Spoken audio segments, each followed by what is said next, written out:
Mas o que é vacina? As vacinas são substâncias produzidas em laboratório que têm como objetivo treinar o nosso corpo para o caso de entrarmos em contato com algo que venha nos deixar doentes. Por isso, nada melhor do que estarmos prevenidos, não é mesmo? Nesse caso, a produção dos chamados anticorpos é realizada pelo nosso próprio corpo. Ah, e vale lembrar, os anticorpos são uma das formas que o corpo encontra para se livrar daquilo que está nos deixando doentes. E o que é o soro?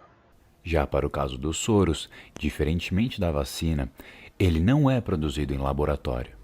Na verdade, eles possuem anticorpos prontos a partir do sangue de outro ser vivo, como por exemplo o cavalo, para combater doenças, venenos ou até mesmo toxinas. Afinal, qual que é a diferença entre esses dois? Eles parecem ser bem semelhantes. Vou explicar melhor e vou começar pelas vacinas. Primeiro é preciso entender que existem diversas formas de se fazer uma vacina. É possível fazer usando vírus ou bactérias mortos, enfraquecidos ou até mesmo um pequeno pedaço do agente invasor. Depois acrescentam componentes químicos com o intuito de tornar a concentração viral menor e adicionam também conservantes e estabilizantes para manter a composição da vacina. Em cada etapa da produção são feitos testes para certificar que a vacina pode ser aplicada.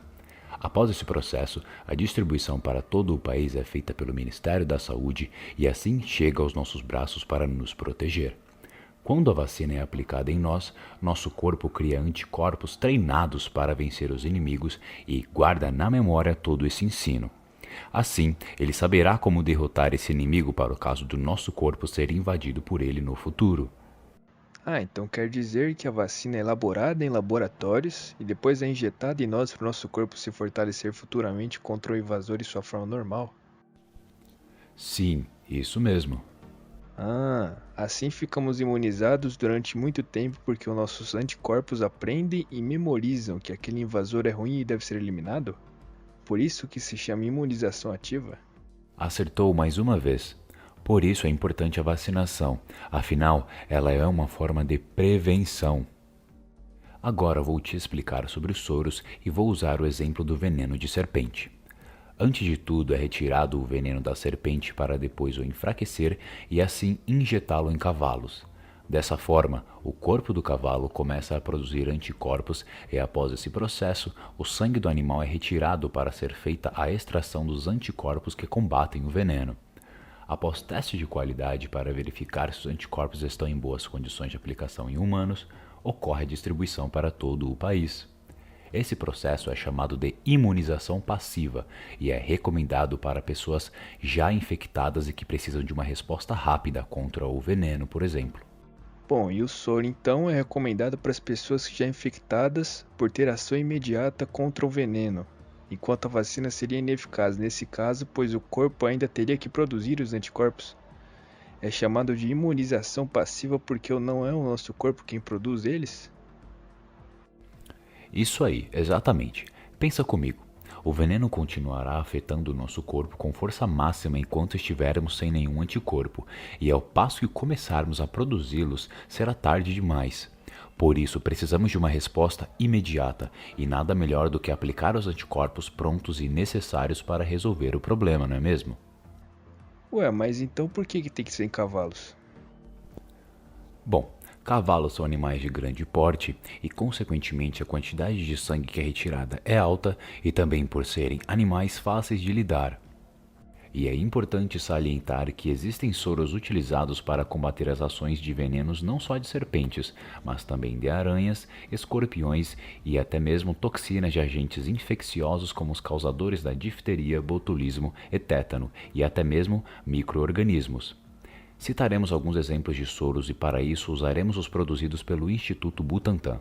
E são eles: soro antibotrópico, indicado no tratamento do envenenamento por serpentes como a jararaca e a urutu. Soro antiaracnídico, indicado no tratamento do envenenamento por escorpião amarelo, marrom ou preto, ou aranha armadeira ou marrom.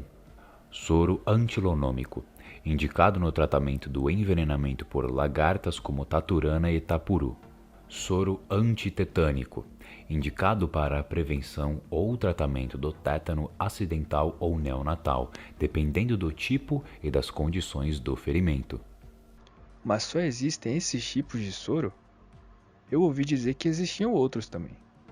Existem outros tipos de soro, como por exemplo os soros hospitalares, sendo um deles o soro fisiológico, que é usado quando ocorre uma diminuição de sal no sangue de uma pessoa, mas também pode ser usado para a limpeza dos olhos, nariz e também em casos de queimaduras.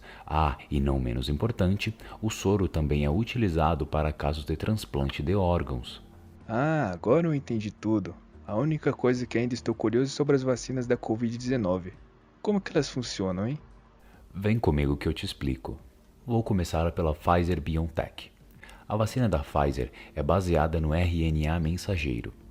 A ideia é que o RNA sintético dê as instruções ao organismo para a produção de proteínas encontradas na superfície do vírus. Uma vez produzidas no organismo, essas proteínas ou antígenos estimulam a resposta do sistema imune, resultando assim, potencialmente, em proteção para o indivíduo que recebeu a vacina. Para o caso da Butantan Sinovac, a Coronavac utiliza o vírus inativado, ou seja, morto. O primeiro passo é desenvolver o vírus em algum substrato como células. Depois, o vírus passa pelo processo de purificação e, em seguida, é inativado com o uso de substâncias como o formol ou a beta-propiolactona. Quando o corpo recebe a vacina, o sistema imune entende que o agente infeccioso está presente no organismo. O processo natural de proteção é desencadeado em função do que foi reconhecido pela vacinação e o organismo desenvolve anticorpos e outras estratégias de defesa para combater o corpo estranho. Veremos agora o caso da vacina da Janssen. Ela é baseada em um tipo específico de adenovírus, que foi geneticamente modificado para não se replicar em humanos e causar doenças. Adenovírus nada mais é do que um grupo de vírus que causa o resfriado comum, portanto, podem entrar nas células humanas. A tecnologia funciona usando um adenovírus como portador do código genético de um antígeno, para assim imitar componentes que o coronavírus possui.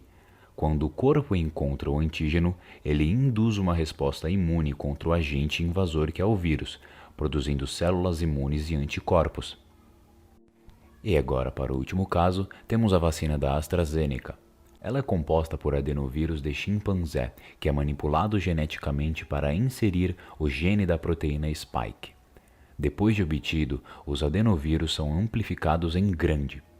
Estes adenovírus são purificados, concentrados e estabilizados para compor a vacina final. Eles, que compõem a vacina, não podem se replicar na pessoa vacinada, mas são reconhecidos por nossas células, que desencadeiam uma resposta imunológica específica para a proteína spike, gerando anticorpos e outras células contra o novo vírus. Perfeito, agora eu já sei como diferenciar as vacinas e os soros, além de como elas funcionam diferentemente no nosso organismo. Muito obrigado. Disponha.